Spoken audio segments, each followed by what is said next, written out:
L'homme ne vivra pas de pain seulement, mais de toute parole qui sort de la bouche de Dieu.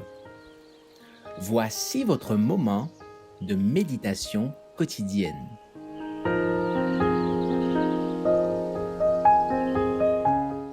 Vous recevrez une puissance.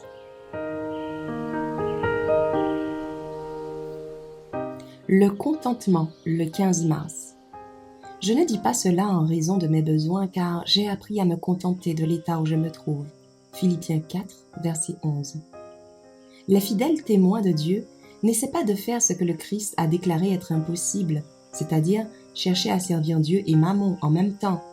Ils sont comme des lumières brûlantes et brillantes dans l'obscurité morale du monde et parmi les ténèbres épaisses qui recouvrent les gens comme un drap mortuaire. Les membres de l'Église du Christ doivent être contrôlés individuellement par le Saint-Esprit, afin que leur expérience ne soit pas changeante et fluctuante. Ils sont appelés à s'enraciner et à trouver leur fondation dans la vérité. Quand la joie de la puissance salvifique de la justice du Christ est bien comprise par une connaissance expérimentale, l'Église s'animera d'un intérêt vital.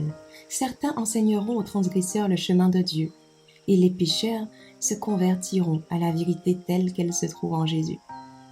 Ceux qui professent croire en la religion ont besoin de conversion, car Satan entoure leur âme de cette tromperie. L'âme qui entre en contact personnel avec le Christ devient un temple saint pour le Seigneur, car Jésus deviendra pour le croyant sagesse, justice, sanctification et rédemption. Celui qui s'est complètement soumis à Dieu a conscience de la présence salvifique du Christ. Il possède une patience spirituelle et goûte la paix de l'âme qui apprend de celui qui est doux et humble de cœur. Confiant que Jésus est sa justice et sa valeur, son âme se remplit d'un agréable contentement. Quelle est la joie du chrétien? Elle résulte de la conscience de la présence du Christ. Quel est l'amour du chrétien? C'est le reflet de l'amour du Christ, l'effet de l'opération du Saint-Esprit. Regardant la croix du Calvaire, nous voyons Jésus mourant pour les péchés du monde, afin que par sa mort, la vie et l'immortalité soient mises en lumière aux yeux de l'âme contrite.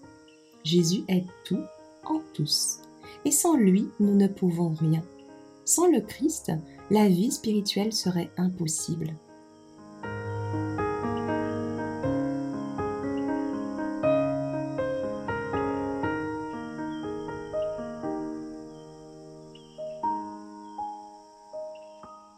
Merci d'avoir écouté cette présentation. Assurez-vous de nous rejoindre demain pour votre moment de méditation quotidienne avec lereste.org.